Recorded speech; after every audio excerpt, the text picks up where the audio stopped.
Hello बच्चों, welcome back to our YouTube channel step up JEE. आज हम अपना 4th लेक्चर स्टार्ट करने जा रहे हैं और इस 4th लेक्चर के अंदर हम आज नया चैप्टर स्टार्ट करने जा रहे हैं एटम। मॉडर्न फिजिक्स के अंदर नेक्स्ट चैप्टर एटम। तो आज हम स्टार्ट करने जा रहे हैं Rutherford alpha particle, Rutherford's alpha particle scattering experiment. इसका बच्चों एक दूसरा नाम और है, इसका नाम है गीगर एंड मार्सडन एक्सपेरिमेंट।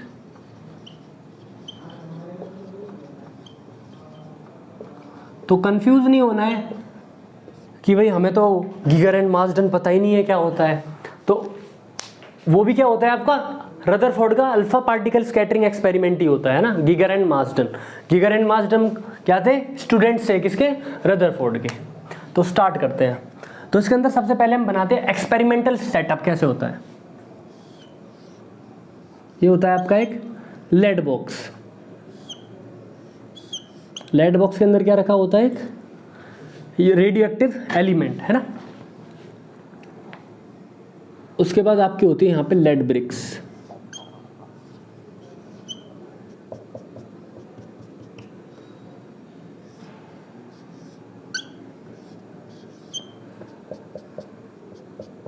अब बच्चों यहाँ पे लेड ब्रिक्स का क्यों यूज़ कर रहे हैं हम? लेड ही का ही बॉक्स यूज़ कर रहा हूँ और लेड का ही क्या यूज़ कर रहा हूँ? यहाँ पे लेड ब्रिक्स ही यूज़ कर रहा हूँ मैं। तो इसका एक रीज़न है, ऐसे नहीं कि मैंने यहाँ पे लेड यूज़ कर लिया है। आपको पता है जब आपके रेडियो एक्टिव प्लांट्स जो होते हैं उसके अंदर बड़ी बड़ी थिक थिक वॉल्स होती हैं ताकि मेरा रेडिएशन बाहर ना जाए। अल्फ़ा गामा बीटा रेडिएशंस होते हैं। तो उसका कारण ये होता है कि जो लेड होता है मेरा इन सारे रेडिएशंस को क्या करता है? एब्जॉर्ब करता है बहुत अच्छे से। तो अगर वो एब्जॉर्ब करता है तो जो हार्मफुल रेडिएशंस होते हैं वो बाहर नहीं आते। आपको पता है नागासाकी जापान के अंदर क्या हुआ था? एटम बम गिरा था ना, उसके अंदर क्या थे? रेडिएशंस थे, इसलिए वो आज भी हार्मफुल है। तो रेडिएशंस हमारे हार्मफुल होते हैं, तो इसको क्या करना है? हमें रोकना है ना। तो अल्फा पार्टिकल्स के अंदर से जो रेडिएशन निकल रहे हैं वो क्या कर रहे हैं? लेड ब्रिक्स क्या कर रहे हैं? इसको रोक रहे हैं ताकि चारों तरफ ना फैले, एक मुझे सीधी बीम मिल जाए। तो इसको और अच्छे से ड्रॉ कर लेता हूँ। अच्छा, रेडियो एक्टिव एलिमेंट कोई भी ले सकते हो। आपका बिस्मथ रेडियो एक्टिव होता है, यूरेनियम रेडियो एक्टिव होता है, तो कोई भी ले सकते हो आप, है ना। उसके बाद आपका होता है यहाँ पे गोल्ड फॉइल।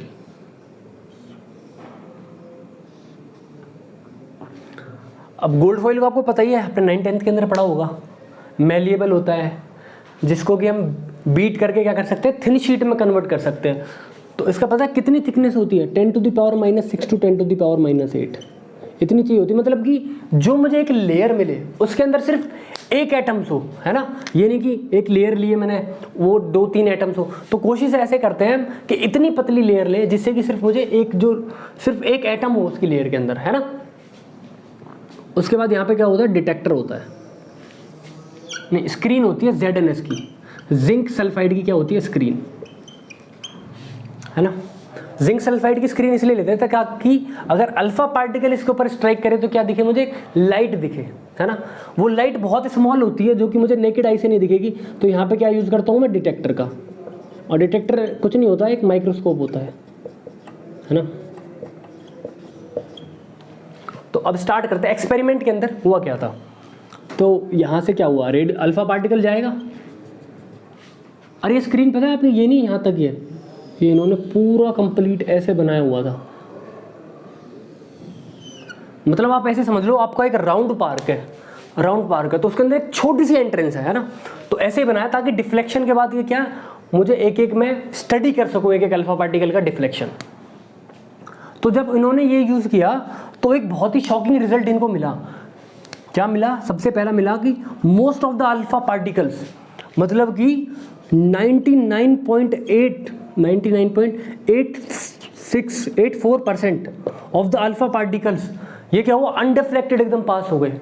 मतलब कि इससे पहले मेरा एक जे थॉमसन साइंटिस्ट थे, पढ़ा होगा आपने, जे थॉमसन, जिन्होंने बोला था कि जो मेरा एटम का स्ट्रक्चर है वो कुछ ऐसा होता है प्लम पुडिंग या वाटरमेलन टाइप। मतलब कि अगर मैं वाटरमेलन लूँ यहाँ पे, ये आपके क्या है? सीड्स हैं। तो सीड्स को उन्होंने किससे कंपेयर किया था? इलेक्ट्रॉन से। और जो आपका ये जो रेड पार्ट है इसको क्या बोला था इन्होंने कि न्यूक्लियस है या फिर पॉजिटिव पार्ट है।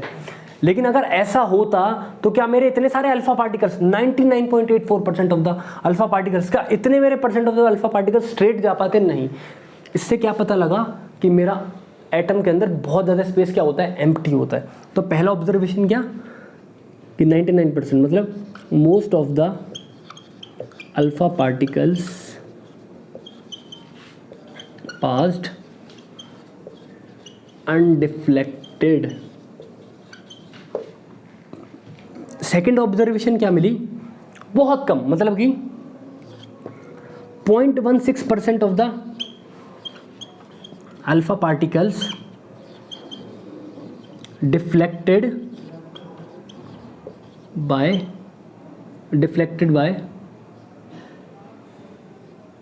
More than 1 degree. मतलब कि जो थीटा था वो क्या था, 1 डिग्री से ज़्यादा था डिफ्लेक्शन वाला। मतलब कि अगर यहाँ से डिफ्लेक्ट हो रहा है आपका तो क्या हो जाएगा, ये इसको आप थीटा मान सकते हो। तो दूसरी ऑब्जर्वेशन ये थी। थर्ड ऑब्जर्वेशन क्या थी, 1 in 8000 मतलब 8000 में से एक अल्फा पार्टिकल वो क्या डिफ्लेक्ट हुआ था 90 डिग्री पे, थीटा ग्रेटर देन या थीटा इक्वल्स टू 90 डिग्री। और फोर्थ ऑब्जर्वेशन क्या थी, 1 in 1 million, 1 मिलियन का तो होता है 10 to the power 6, मतलब 1 लाख में से एक अल्फा पार्टिकल कितना डिफ्लेक्ट हुआ था 180 डिग्री, मतलब कि वो एकदम वापस आ गया था। अभी ऑब्जर्वेशंस ऐसे ही नहीं निकाली थी, इन हर ऑब्जर्वेशंस मुझे एक एटम के बारे में कुछ ना कुछ बता रही है। मतलब जे थॉमसन का मॉडल तो क्या हो गया था, फेल हो गया था, है ना। तो एक्सपेरिमेंट से मुझे क्या पता, पहले वाले से क्या पता लग रहा है कि एटम के अंदर बहुत ज़्यादा स्पेस क्या है, खाली है। दूसरे से क्या पता लग रहा है कि डिफ्लेक्शन हो रहा है। अगर डिफ्लेक्शन हो रहा है मतलब देखो पॉजिटिव चीज़ आ रही है तो पॉजिटिव को क्या कर सकता है, पॉजिटिव ही डिफ्लेक्ट कर सकता है। तो अगर ये डिफ्लेक्ट हो रहा है तो भाई कुछ तो है पॉजिटिव, बहुत छोटा है क्योंकि बहुत कम अल्फा पार्टिकल्स डिफ्लेक्ट हो रहे हैं। अगर ज़्यादा हो रहे होते तो ज़्यादा पॉजिटिव होता। दूसरी बात कि 180 डिग्री भी वापस जा रहा है, मतलब कि वो बहुत स्ट्रॉन्ग है, मतलब बहुत ही ज़्यादा डेंसली है वो, है ना। उसकी डेंसिटी क्या है, ज़्यादा है। तभी तो देखो अल्फा पार्टिकल कोई मेरा छोटा मोटा पार्टिकल नहीं होता है, हीलियम होता है, 2 प्रोटॉन होते हैं, 2 न्यूट्रॉन होते हैं, प्लस हाई स्पीड से आ रहा होता है वो। और जब हाई स्पीड से आ रहा है तो उसको 180 डिग्री भेजना तो मतलब बहुत ही ज़्यादा डेंसिटी उसकी मतलब बहुत अच्छी खासी है ना। तो आप इसका क्या बना लो, नोट्स बना लो, इसको रब करता हूँ मैं।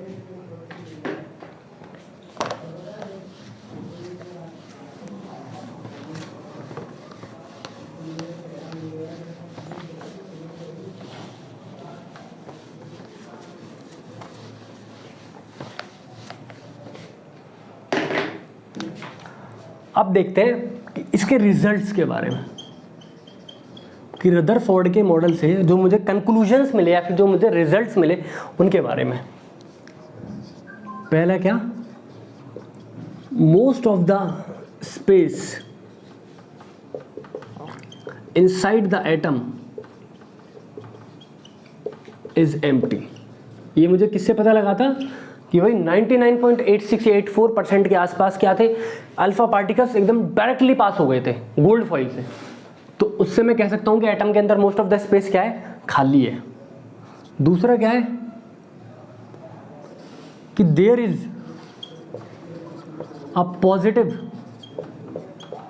उस टाइम पे क्या था, न्यूक्लियस, मतलब उन्होंने न्यूक्लियर वर्ड तो बोला था, पहली बार किसी ने क्या बोला था, न्यूक्लियस के बारे में बोला था। तो उन्होंने उसको क्या बोला था, न्यूक्लियर बोला था। तो उन्होंने बोला there is a positive part, कुछ तो है भाई पॉजिटिव पार्ट जिसकी वजह से डिफ्लेक्ट हो रहा है। मतलब कि एटम के अंदर पॉजिटिव पार्ट है जिसकी वजह से क्या हो रहा है, डिफ्लेक्शन हो रहा है। तीसरा क्या है, the positive part is very small, मतलब बहुत छोटा है जो भी पॉजिटिव पार्ट है, एंड इज डेंसली पॉपुलेटेड, मतलब कि बहुत ही कम जगह पे है वो, है ना। डेंसली क्या होता है, बहुत ही कम जगह पे है वो, लेकिन बहुत स्ट्रॉन्ग भी है।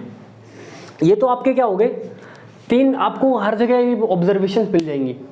अब आपके फोर्थ ऑब्जर्वेशन जो कि बहुत इंपॉर्टेंट है और एकदम हटके हैं, जिसको मिसलिनियस ऑब्जर्वेशंस भी बोल सकते हो। तो यहाँ पे इन्होंने एक फॉर्मूला निकाला था। अच्छा, आपको क्या लगता है, कोई एक्सपेरिमेंट है, इनको क्या सपने आए थे कि भाई गोल्ड फॉइल यूज़ करना है, मुझे लेड प्लेट्स ही यूज़ करनी है, या फिर मुझे रेडियोएक्टिव एलिमेंट ही यूज़ करना है? नहीं भाई, बहुत सारे एलिमेंट्स क्या करने पड़ते हैं, मुझे बार बार चेंज करने पड़ते हैं। इन्होंने गोल्ड फॉइल भी यूज़ की होगी, इन्होंने सिल्वर प्लेट भी यूज़ की होगी, और भी बहुत सारे मेटल्स को क्या किया होगा, इन्होंने यूज़ किया होगा। तो एक्सपेरिमेंट्स क्या होते हैं, हिट एंड ट्रायल के बेसिस पे होते हैं। तो इन्होंने एक फॉर्मूला निकाला था, n equals to K Z E square upon sine to power 4 theta by 2।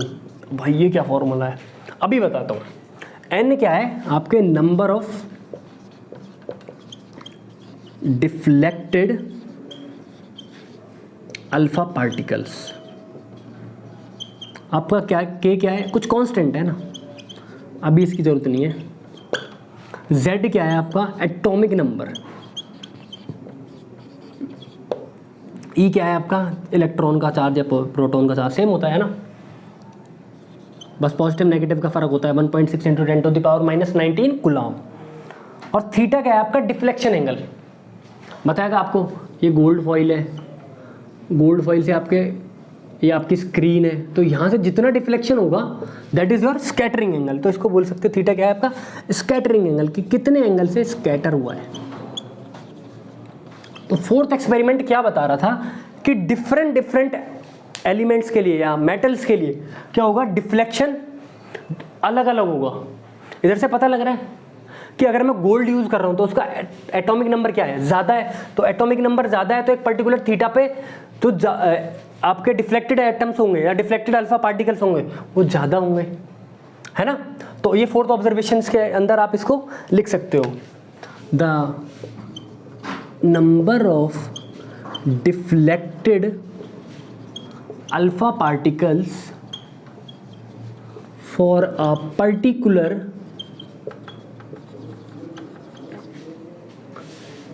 Atom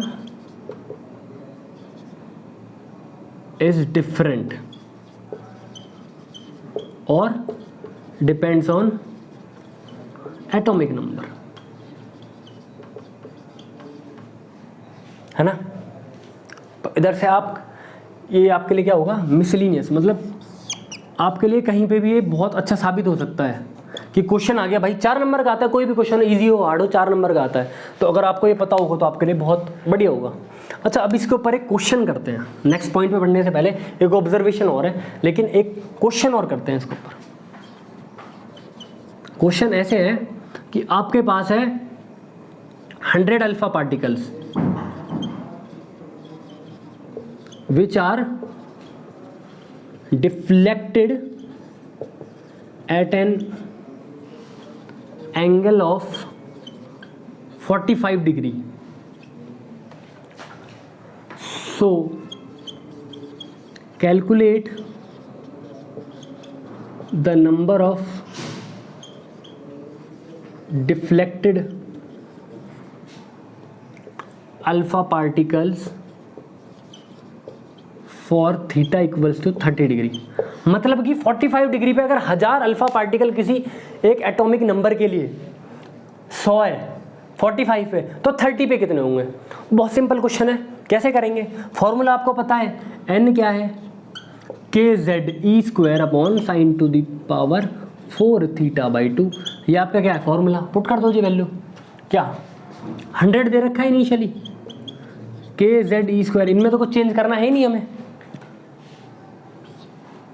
अच्छा, आपको 22.5 की वैल्यू नहीं पता, तो आपको अगर वो कोई वैल्यू देगा ना, वो ऐसी वैल्यू देगा जिसका आंसर आपको पता होगा, तो क्या करते हैं इसको चेंज कर लेते हैं क्वेश्चन को 90 डिग्री। अगर आपके पास टेबल है तो आप टेबल से निकाल सकते हो, लेकिन अगर आपको ऐसा क्वेश्चन आ गया ना तो आपको वो वैल्यू जरूर देगा, है ना। नहीं तो आप एंगल, हाफ एंगल से भी निकाल सकते हो, है ना। तो यहाँ पे अभी हम क्वेश्चन को ज़्यादा बढ़ा नहीं करते हो, हमें क्या मेन मुद्दा क्या है हमारा, कि हमको कॉन्सेप्ट आ जाए, है ना। तो कॉन्सेप्ट के लिए हम क्या कर लेते हैं, इसके वैल्यूज़ को चेंज कर लेते हैं, 60 डिग्री कर लेते हैं यहाँ पे, ठीक है। कितना आ जाएगा, ये तो आ जाएगा साइन टू द पावर 445, पहली इक्वेशन। दूसरी इक्वेशन क्या बनेगी आपकी, n equals to K Z E to E square upon अच्छा ऊपर लिख देता हूँ, है ना, यहाँ पे जगह कम बन रही है अपने पास। तो ये तो आई थिंक आपने नोट कर लिया होगा।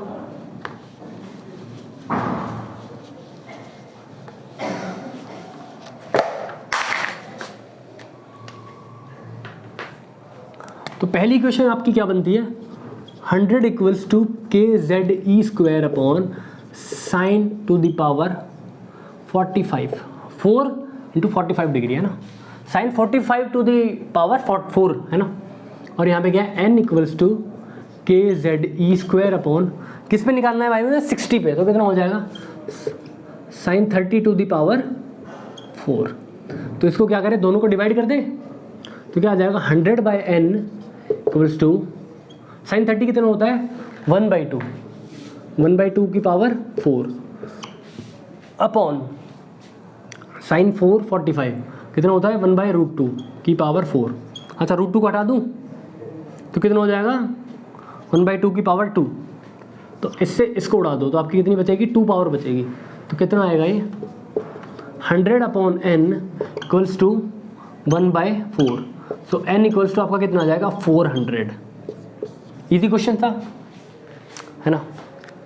अब बढ़ते हैं अपने 5th ऑब्जर्वेशन की तरफ। इंपॉर्टेंट ऑब्जर्वेशन, उन्होंने बोला था the electron is attracted by nucleus but it does not move towards nucleus. अरे भाई बड़ी खतरनाक line, electron is attracted by the nucleus but it does not move towards nucleus. मतलब कि न्यूक्लियस तो इलेक्ट्रॉन को खींच रहा है पर इलेक्ट्रॉन आपका न्यूक्लियस की तरफ आ ही नहीं रहा। भाई ये कैसी बात हो रही है, मैं किसी भी चीज़ के ऊपर फोर्स लगा रहा हूँ, भाई एक्सेलरेशन तो आना चाहिए। अब एक्सेलरेशन आएगा तो भाई मेरी तरफ आएगा या मुझसे दूर जाएगा। अगर अट्रैक्टिव फोर्स है तो मेरी तरफ आएगा, लेकिन ये तो उसकी तरफ आ ही नहीं रहा। भाई ये तो न्यूटन के लॉज को क्या कर रहा है, इनवैलिड कर रहा है। तो समझते हैं भाई क्या हो रहा होगा। ये क्या है आपका न्यूक्लियस, यहाँ पे आपका घूम रहा है इलेक्ट्रॉन। तो इन्होंने घूमने, इलेक्ट्रॉन के घूमने वाली बात भी इन्होंने कहाँ से बताई थी, यहीं से ही बताई थी, है ना। तो इलेक्ट्रॉन यहाँ पे, अब देखो फोर्स तो लग रहा है इनके बीच में, तो एक्सेलरेशन देनी है। अब ये तो बोला नहीं है ना किस डायरेक्शन में देनी है, या तो उस डायरेक्शन में हो जाए फिर घुमाने में लगा दो। तो ये क्या हो जाती है, ये जो फोर्स देता है, ये जो इसकी वजह से एक्सेलरेशन आती है वो कौन सी आती है, सेंट्रीपेटल। मतलब कि जो अट्रैक्शन फोर्स है इसको किस में घुमाने में लगाता है, अपने सेंट्रीपेटल में। अच्छा अर्थ भी तो घूमती है भाई, सन क्या करता है, अर्थ को क्या करता है, अपनी तरफ खींचता है ना। लेकिन अर्थ क्या उसके पास जाती है, नहीं जाती ना। अगर जारी होती तो भाई भिड़ जाती अब तक, है ना। अर्थ कोई ऐसे तो है नहीं कि अभी बनी है, 100,000 साल पहले, 2000 साल पहले, बिलियंस ऑफ द ईयर्स हो गए, है ना। तो ये इलेक्ट्रॉन है, ये भी क्या कर रहा है, इसको उसी से रिलेट करते हुए उन्होंने क्या बोला कि वे इलेक्ट्रॉन घूम रहा है लेकिन एक अट्रैक्शन फोर्स भी है। जो अट्रैक्शन फोर्स है उसको वो किससे काउंटर कर रहा है, सेंट्रीपेटल से। तो इन्होंने ये वाली ऑब्जर्वेशन भी दे दी थी, the electron is attracted by the nucleus but it does not move towards the nucleus. अब पढ़ते हैं एक बहुत ही इंपॉर्टेंट टॉपिक जो आपके प्रीवियस ईयर में भी उससे बहुत सारे क्वेश्चंस उठ के आए हैं, जो कि आपका डिस्टेंस ऑफ क्लोजेस्ट अप्रोच। तो बच्चों हेडिंग लगा दो, डिस्टेंस ऑफ क्लोजेस्ट अप्रोच।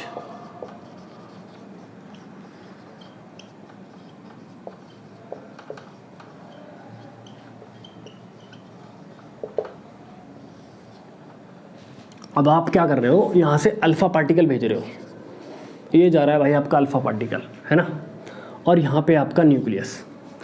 तो मैं उस वाली कंडीशन की बात कर रहा हूँ जब ये वापस आ रहा है, तो ये कितना क्लोज जा रहा है न्यूक्लियस के, है ना। क्योंकि दोनों के बीच में क्या हो रहा है, रिपल्शन हो रहा है। जब रिपल्शन हो रहा है तो भाई एक दूसरे से टकराएंगे थोड़े, एक दूसरे से क्या करना है, नफरत। दो लोग अगर एक दूसरे से प्यार कर रहे हैं तो भाई पास में आएंगे, और अगर नफरत कर रहे हैं तो दूर जाएंगे। तो ये क्या कर रहे हैं, इनके बीच में हो रहा है अट्रैक्शन तो हो नहीं रहा, रिपल्शन हो रहा है, मतलब एक दूसरे से नफरत कर रहे हैं, तो भाई क्या जाएंगे दूर। तो ये अपने काइनेटिक एनर्जी की वजह से तो ये पास जा रहा है, लेकिन इसकी काइनेटिक एनर्जी जैसे जैसे इसके पास जा रहा है कम होती जा रही है, क्योंकि ये इलेक्ट्रोस्टैटिक फोर्स के क्या कर रहा है, अगेंस्ट वर्क कर रहा है। दोबारा से बोल रहा हूँ, इलेक्ट्रोस्टैटिक फोर्स के अगेंस्ट वर्क कर रहा है, इसलिए इसका क्या हो रही है, काइनेटिक एनर्जी कम हो रही है और पोटेंशियल एनर्जी बढ़ती जा रही है। एक पॉइंट ऐसा आएगा जब इसकी काइनेटिक एनर्जी जीरो हो जाएगी, पोटेंशियल एनर्जी मैक्सिमम हो जाएगी, उसके बाद ये क्या हो जाएगा, पीछे की तरफ मूव कर जाएगा। तो मुझे वही डिस्टेंस निकालना है। मतलब ये आया तुड़ुक तुड़ुक तुड़ुक तुड़ुक तुड़ुक, ये इसके पास तक आया और यहाँ से उल्टा चला गया। तो ये जो डिस्टेंस है ना, कितने इसके क्लोज गया, ये वो r0। ठीक है जी। तो क्वेश्चन तो आपको समझ में आ गया, सिचुएशन तो आपको समझ में आ गया हमें करना क्या है। तो हम क्या लगाते हैं, कंजर्वेशन ऑफ मैकेनिकल एनर्जी। अरे भाई इनिशियल एनर्जी बराबर फाइनल एनर्जी, ऐसा ही तो होता है। काइनेटिक प्लस पोटेंशियल, दो ही तो एनर्जी लग रही है यहाँ पे, kinetic plus potential, initial kinetic plus potential equals to final kinetic plus potential, simple. तो क्या होता है आपका के इनिशियल, पोटेंशियल को क्या यू से डिनोट करता है ना, तो यू वाई इक्वल्स टू के E F plus U F. तो इनिशियल काइनेटिक एनर्जी होगी, कुछ काइनेटिक एनर्जी मान लेते हैं, कुछ दी होगी ना, वो तो गिवन होगी। अब बताओ इनिशियल पोटेंशियल एनर्जी क्या होगी। अच्छा, न्यूक्लियस का जो चार्ज होता है वो तो जेड डी होता है, बताया आप लोगों को, है ना। क्योंकि पॉजिटिव चार्ज मतलब कि वैसे तो आपको मैं फिर से बताऊंगा, लेकिन आप एक बार इसको सुन लेना ध्यान से, है ना। जेड क्या होता है, एटॉमिक नंबर, जितने प्रोटॉन उतने ही आपके इलेक्ट्रॉन, तभी तो एटम क्या होता है, न्यूट्रल होता है ना। और ए क्या होता है आपका, एटॉमिक मास। एटॉमिक मास में से अगर आपने एटॉमिक नंबर माइनस कर दिया तो आपके क्या आ जाएंगे, नंबर ऑफ न्यूट्रॉन आ जाएंगे। सिंपल सीधा साधा फंडा एकदम, है ना। ये दो फॉर्मूले ध्यान रखना कि जितने एटॉमिक नंबर उतना ही आपके प्रोटॉन उतने इलेक्ट्रॉन। दिमाग लगाओ ना भाई, तभी तो आपका क्या होगा, एटम क्या होगा, न्यूट्रल होगा, है ना। और अगर एटॉमिक मास में से आपने एटॉमिक नंबर को माइनस कर दिया तो आपके पास क्या मिलेंगे, नंबर ऑफ न्यूट्रॉन। इसको वैसे मैं आपको फिर से आगे पढ़ाऊंगा, है ना। तो अपने फिर से इधर पे ही आ जाते हैं। तो इसका चार्ज कितना हो जाएगा, नंबर ऑफ प्रोटॉन्स कितने हो गए न्यूक्लियस के अंदर, जेड, उसके ऊपर चार्ज कितना है भाई, ई, तो जेड इंटू ई, चार्ज तो आ गया मेरे पास। और अल्फा पार्टिकल का चार्ज कितना होता है भाई, 2e, क्योंकि दो प्रोटॉन होते हैं, न्यूट्रॉन का तो कोई चार्ज होता ही नहीं है, दो प्रोटॉन दो न्यूट्रॉन, तो चार्ज कितना हुआ 2e। तो ये 2e आ रहा है किसके पास, ZE के पास। अच्छा 2 और ZD यार सेम से लग रहे हैं, तो भाई अपना ऐसा बना लेंगे हम तो, है ना। अच्छा एक बात बताओ, चीज़ें क्या होती है यार, एक दूसरे के कंपेरेटिव होती है, तभी करते हैं हम काम। जैसे इधर पे देखो आप, अगर मैं बात करूं भाई कि एक स्टिक है, इसको मुझे क्या करना है, छोटा करना है, तो बहुत सारे लोग क्या करेंगे भाई, इसको मिटा दो, ये तो भाई आपके नेगेटिव थिंकिंग बता रहा है। अगर इसको छोटा करना है तो इसके बराबर एक बड़ी लाइन खड़ी कर दो, तो ये अपने आप छोटी होगी। इसको मुझे अगर बड़ी बनाना है तो इसके पास एक छोटी लाइन बना दूंगा मैं, तो क्या हो जाएगा ये, मतलब कंपेरेटिव है, समझ रहे हो आप एग्जाम में भी बैठ रहे हो, आप 300 का आपका पेपर है, आप अगर 290 ला रहे हो, तो अगर आपकी फर्स्ट AIR बनी है तो इसका मतलब 290 से सबके कम नंबर है। किसी बंदे का अगर 300 आ गए तो आपकी AIR नीचे चली जाएगी, समझ रहे हो। तो यहाँ पे भी ऐसा ही है, ये एटम है, आप तो इस दूरी को देख पा रहे हो 10 मीटर 12 मीटर, लेकिन आप एटम के हिसाब से सोचो, एटम का खुद का साइज कितना होता है भाई, 10 टू द पावर -10, नहीं 10 टू द पावर -5 मीटर, समझ रहे हो आप। 1 मीटर के कितने पार्ट कर रहे हो आप, 1 लाख पार्ट कर रहे हो भाई, 1 मीटर के 1 लाख पार्ट कर रहे हो। न्यूक्लियस का कितना साइज होता है भाई, 10 टू द पावर -8 के अराउंड, बहुत छोटा होता है, समझ रहे हो आप। अब स्टार्ट करते हैं। तो इसके रेस्पेक्ट में जो 10-12 मीटर हुआ वो तो भाई इन्फिनाइट होगा ना, समझ रहे हो आप। वो डिस्टेंस कितना होगा, इन्फिनाइट होगा इसके रेस्पेक्ट में। तो पोटेंशियल एनर्जी का क्या फॉर्मूला होता है, इलेक्ट्रोस्टैट्स के अंदर आपने पढ़ा होगा, नहीं तो मैं आपको पढ़ाऊंगा, है ना। मॉडर्न फिजिक्स खत्म करने के बाद वहीं से स्टार्ट करेंगे। ZE इंटू 2E, ये तो क्या हो गया, Q1 Q2, और K भी तो होता है भाई, K भी तो होता है एक, K ZE into 2E upon infinity, है ना। इसके रेस्पेक्ट में समझ गए ना, इन्फिनिटी क्यों कर रहे हो, क्योंकि इसके रेस्पेक्ट में, क्योंकि भाई एटम का बहुत छोटा साइज है भाई, है ना। Kinetic energy, final kinetic energy तो जीरो होनी है, क्योंकि उस टाइम पे आने के बाद वो यहाँ पे आने के बाद वो क्या हो जाएगा भाई, रुक जाएगा, तो फाइनल काइनेटिक एनर्जी जीरो होगी। पोटेंशियल एनर्जी कितनी होगी, KZE into 2E upon R0। समझ में आया। अब इसी को मुझे इसी की उल्टा पुल्टी करनी है, मतलब आगे पीछे करना है, तो मेरा आंसर आ जाएगा। ये तो आपका भाई जीरो हो गया, 1/∞ क्या होता है, जीरो, ये भी जीरो है, तो कितना आएगा आपका R0, कितना आएगा जी, आर नॉट आएगा आपका 2kze²/ke। क्या रटने की जरूरत है इतना बड़ा फॉर्मूला? नहीं। जब रटने की जरूरत होगी जब रट लेना, लेकिन ये तो बहुत सिंपल है। Initial kinetic energy, initial potential energy बराबर final kinetic energy, final potential energy. Kinetic energy आपको गिवन होगी या फिर आपको वेलोसिटी गिवन होगी, वेलोसिटी गिवन होगी तो 12mv²। Mass of alpha particle आपको पता है कितना होता है, 4 AMU, तो उधर से भी आप निकाल सकते हो। अब पोटेंशियल एनर्जी क्या होता है, KQ1Q2/R। तो ये फॉर्मूला रटने की जरूरत है? बिल्कुल नहीं, लेकिन आप फिर भी इसको क्या कर लो, स्टार बना के अपनी कॉपी में कहीं पे डाल लो। अब एक क्वेश्चन करते हैं इसके ऊपर बहुत अच्छा सा।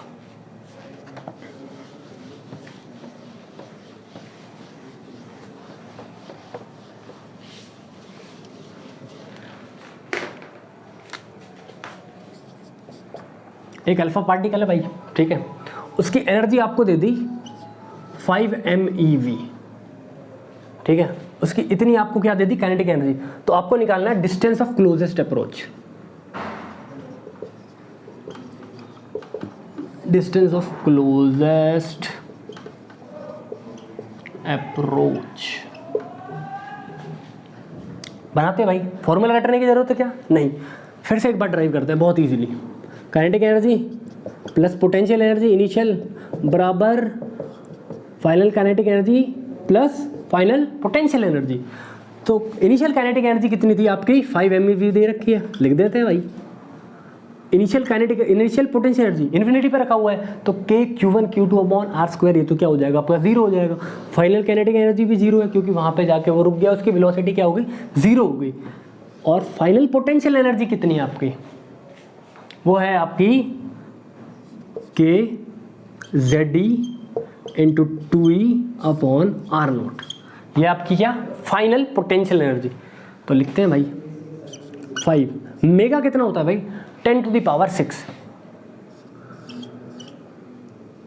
और इलेक्ट्रॉन की वैल्यू रख ही देते हैं ना, 1.6 × 10⁻⁻19। ये किसके बराबर होगा, K की वैल्यू कितनी होती है, K होता है आपका 9 × 10⁹ Z। अच्छा, आपको एटम नहीं दे रखा, तो आप मान लीजिए गोल्ड है, गोल्ड दे रखा है आपको, AU दे रखा है। AU का एटॉमिक मास 79। इलेक्ट्रॉन की वैल्यू, अच्छा E² है ना आपका, अच्छा एक E से आप एक E उड़ा सकते हो, तो ये आपके लिए बहुत ईजी हो जाएगा यहाँ पे, है ना। E से आप E उड़ा दो तो ये आपके लिए ज़्यादा ईजी हो जाएगा। कैलकुलेशन को क्या करना है, ईजी करना है, कट शॉर्ट करना है।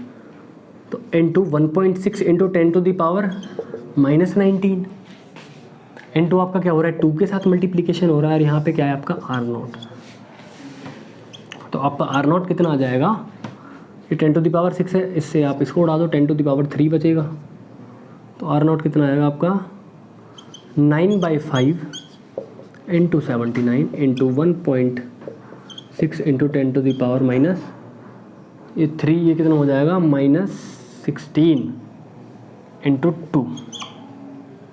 और ये आपके किस में आएगी, मीटर के अंदर आएगी। आप इसको कन्वर्ट कर लेना एंगस्ट्रॉम वगैरह में, तो कैलकुलेशन यहाँ से इजी आप निकाल सकते हो। मेन काम क्या था हमारा कि कैसे निकालेंगे, तो अप्रोच तो आपको समझ में आ गई होगी, कैलकुलेशन आप कर सकते हो। अब बढ़ते हैं नेक्स्ट टॉपिक के ऊपर।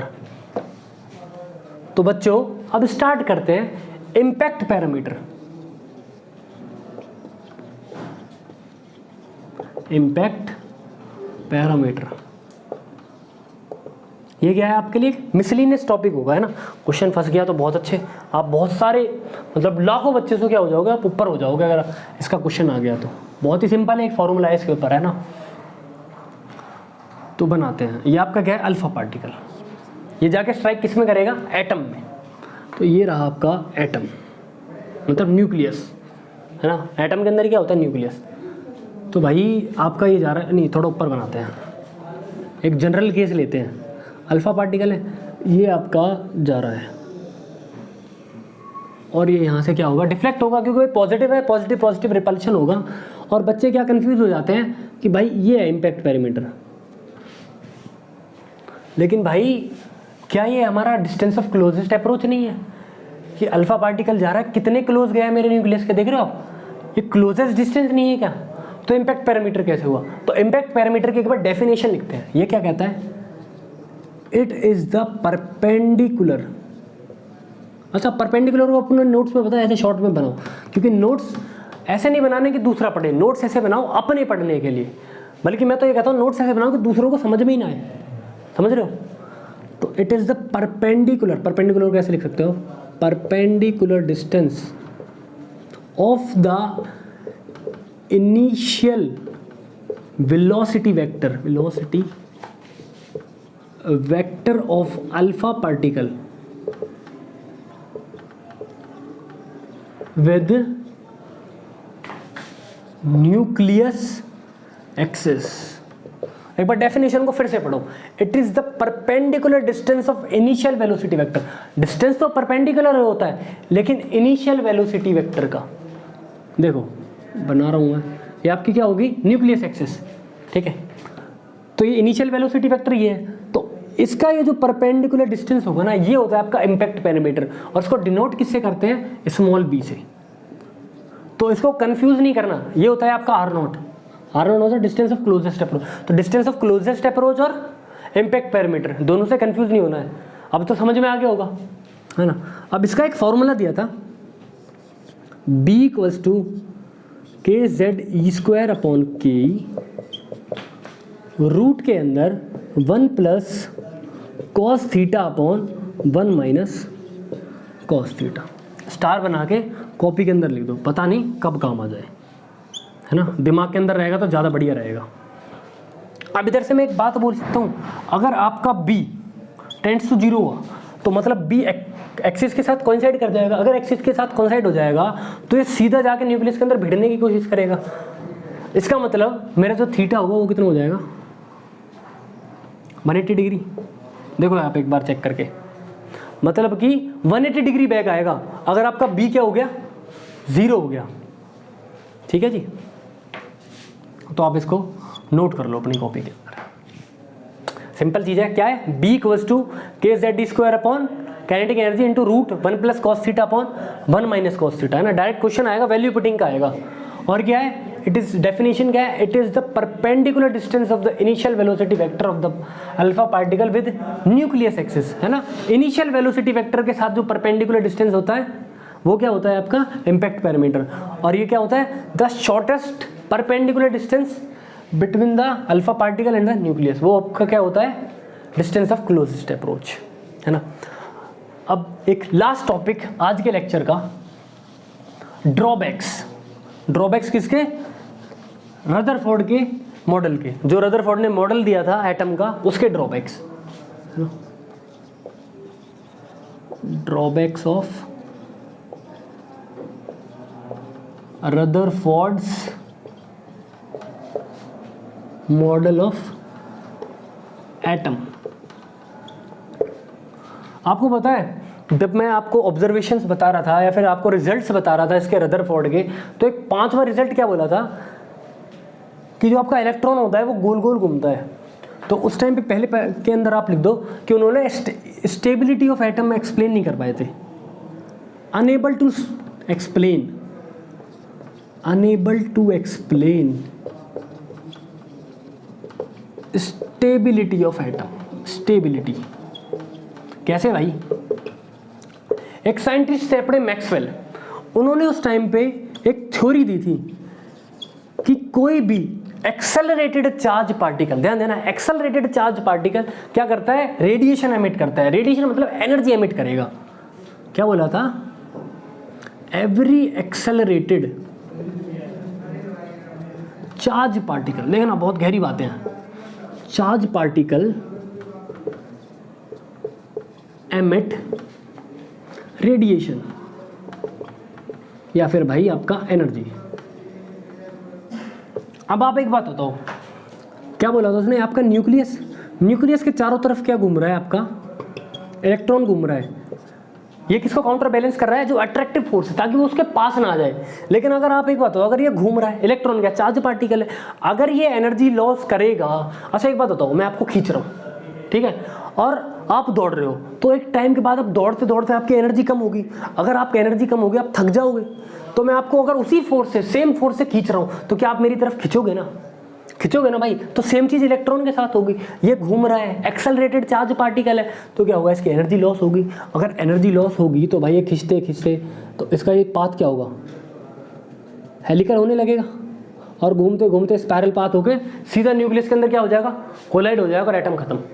भाई अगर ऐसे होता तो फिर तो कोई चीज़ एग्जिस्ट ही नहीं करती यार। हम भी एटम से बने हुए हैं, ये मार्कर, ये बोर्ड, हर चीज़ एटम से बना हुआ है। और अगर ऐसा होता तो भाई एटम खत्म होता। इवन उन्होंने ये बोला था कि अगर रियलिटी में ऐसा हो रहा होता तो पता कितना टाइम लगता है कि एटम को खत्म होने में, 10⁻⁻8 सेकेंड। समझ लो, 1 सेकेंड से भी बहुत कम टाइम। इतने टाइम के अंदर एटम खत्म, भाई दुनिया बनती नहीं, क्योंकि एटम से ही बने हैं हर कोई। तो भाई ये इसको ये एक्सप्लेन नहीं कर पाए थे, कौन, आपके रदरफोर्ड। और उसके बाद आपको पता है, इसके बाद हम किसका पढ़ने वाले, नील बोर का। उन्होंने क्या बता दिया था, वह स्टेशनरी पाथ होता है ना, और बताया था फिक्स मोमेंटम होता है, फिक्स काइनेटिक एनर्जी होती है, फिक्स एनर्जी होती है, फिक्स पोटेंशियल एनर्जी होती है, सब कुछ उन्होंने फिक्स कर दिया था कि भाई पहले मान लो, उसके बाद एटम का स्ट्रक्चर पढ़ लो। पढ़ेंगे हम अगले लेक्चर में, टेंशन मत लो आप, है ना। तो पहला ड्रॉबैक क्या था, वो स्टेबिलिटी ऑफ एटम को प्रूफ नहीं कर पाए थे, और वो किसकी वजह से, मैक्सवेल की एक थ्योरी की वजह से। मैक्सवेल ने क्या बोला था कि कोई भी चार्ज पार्टिकल अगर जाएगा तो भाई एनर्जी उसकी क्या होगी, लूज होगी।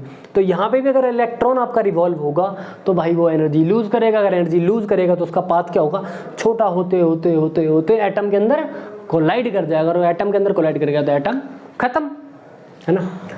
अब दूसरी लिमिटेशन क्या है, दूसरी लिमिटेशन क्या, अनेबल टू एक्सप्लेन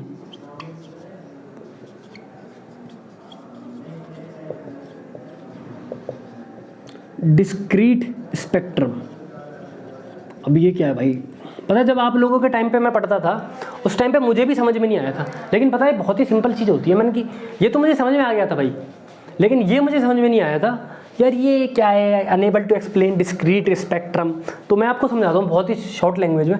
वैसे स्पेक्ट्रम क्या होता है, स्पेक्ट्रम आपको मतलब जैसे आपने पढ़ा विबग्योर, तो यहाँ पे स्पेक्ट्रम और भी चीज़ होती है, मतलब अल्ट्रावायलेट, एक्सरेज, है ना। पहली चीज़ तो आप यहाँ पे ये क्लियर कर लो। दूसरी चीज़ कि मैं इसको आपको नेक्स्ट लेक्चर के अंदर पढ़ाऊंगा, लेकिन उससे पहले मैं आपको एक शॉर्ट आइडिया दे देता हूँ। तो आपका एक न्यूक्लियस है, इसके अंदर क्या घूम रहा है, आपका इलेक्ट्रॉन घूम रहा है, ठीक है ना। उस टाइम पे तो यार पाथ डिफाइंड नहीं थे ना, तो अभी हम पाथ नहीं बना रहे हैं। मैं बोल देता हूँ भाई यहाँ पे इलेक्ट्रॉन घूम रहा है, यहाँ पे इलेक्ट्रॉन घूम रहा है, मतलब ये घूम रहे हैं, और भी इलेक्ट्रॉन्स होंगे इनके पास, ठीक है। ये आपके इलेक्ट्रॉन्स घूम रहे हैं, तो क्या करेंगे, इस एटम को हीट करेंगे। तो हीट करेंगे, एनर्जी दे रहे हैं भाई हम, एनर्जी दे रहे हैं, तो इलेक्ट्रॉन क्या करेगा, जो क्लोजेस्ट वाला, देखो जितना ये पास में होगा ना उतना ज़्यादा स्टेबल होता है इलेक्ट्रॉन, जितना पास में होगा उतना स्टेबल, जितना दूर होगा उतना अनस्टेबल। तो ये जो पास वाला इलेक्ट्रॉन होता है, जिससे जैसे ही आप इसको एनर्जी दोगे तो ये कोशिश करता है कि मैं दूसरी शेल के अंदर कूद जाऊँ। एक्साइटेड हो जाते हैं ना, जैसे लोगों के पास जब पैसे आते हैं तो क्या करते हैं, घूमने जाते हैं भाई, दूसरे देश घूम के आते हैं। और घूमने कौन जाएगा भाई, जो ज़्यादा स्टेबल, मतलब जिसके पास ज़्यादा पैसे हैं, है ना, जिसके पास एक स्टेबल जॉब है, स्टेबल सोर्स ऑफ इनकम है। तो ये क्या है, स्टेबल इलेक्ट्रॉन है। ये कोशिश करेगा जंप करके कि भाई देखे तो सही बाहर क्या हो रहा है, लेकिन ये बाहर जाएगा, पैसे खर्च होंगे, समझ रहे हो। तो इसकी इंस्टेबिलिटी हो, मतलब इनस्टेबल हो जाएगा, तो वापस से अपने शेल में आएगा। तो जब ये वापस आता है ना, उस टाइम पे फोटोन निकलता है। अब वो फोटोन की एनर्जी जिसके अंदर लाई करेगी, अगर विजिबल के अंदर लाई किया तो भाई मुझे दिख जाएगा, विबग्योर कोई से भी कलर का, कोई और हुआ अल्ट्रावायलेट, एक्सरे, कोई भी हो सकता है, समझ रहे हो, XYZ। तो इलेक्ट्रॉन जाएगा, वापस आएगा, जब वापस आएगा तो क्या करेगा, फोटोन रिलीज करेगा किसी भी एनर्जी का, और उसी को ही बोलते हैं हम क्या, डिस्क्रीट स्पेक्ट्रम। तो ऐसे क्या होता रहता है, जैसे हीट करूँगा ये इलेक्ट्रॉन इधर कूदेगा, मे बी ये इधर कूद जाए, मे बी ये इधर कूद जाए, मे बी ये बाहर कूद जाए। तो जब ये कूद के वापस आते हैं तो उस टाइम पे क्या होता है, रिलीज ऑफ एनर्जी। तो वो कह रहा है डिस्क्रीट, डिस्क्रीट मतलब कि जब आप इसको हीट कर रहे हो तो मुझको ऐसे मिल रहे हैं कि भाई एग्जाम्पल कर ले रहा हूँ, अभी फिक्स नहीं है ना, कि भाई मुझे 2 एंगस्ट्रम का मिल गया, उसके बाद मुझे 4 एंगस्ट्रम का मिल रहा है, उसके बाद मुझे 8 एंगस्ट्रम का मिल रहा है, उसके बाद मुझे 12 एंगस्ट्रम का मिल रहा है। मतलब बीच बीच में कुछ एनर्जी गायब थी, एक पर्टिकुलर, हर बार मुझे क्या मिल रहे थे, एक पर्टिकुलर लैम्डा मिल रहे थे, मतलब एक पर्टिकुलर एनर्जी मिल रही थी कि भाई 2 एंगस्ट्रम वाली एनर्जी, मतलब 2 एंगस्ट्रम वाली वेवलेंथ, उसके करस्पॉन्डिंग एनर्जी, है ना। क्या पढ़ा था, E=hc/λ पढ़ा था ना, तो लैम्डा पता है तो आप एनर्जी निकाल सकते हो। तो ऐसे डिस्क्रीट मिल रहे थे, लेकिन इन्होंने क्या बोला था कि इलेक्ट्रॉन हर जगह घूम रहा है, रदरफोर्ड ने। और अगर ऐसा होता तो भाई मुझे क्या मिलता, डिस्क्रीट स्पेक्ट्रम थोड़ी नहीं मिलता, मुझे क्या मिलता, कंटिन्यूस। मतलब कि आप समझो, अगर 1 है, अगर 1 एंगस्ट्रम मिल रहा है मुझे कहीं पे, तो 1.1 भी होगा, 1.11 भी होगा, 1.0001 भी होगा। मतलब हर एनर्जी होनी चाहिए मेरे पास, लेकिन ऐसा हो नहीं पा रहा था, है ना। इसको हम नेक्स्ट लेक्चर के अंदर पढ़ेंगे और अच्छे से, लेकिन इतना तो आपको समझ में आ गया होगा कि unable to explain discrete spectrum, है ना। आ ये रहा था, वो सोच रहे थे ये, लेकिन ये तो हुआ ही नहीं। अब मिलते हैं नेक्स्ट लेक्चर के अंदर, तब तक पढ़ते रहिए, लिखते रहिए और देखते रहिए स्टेप अप जेई।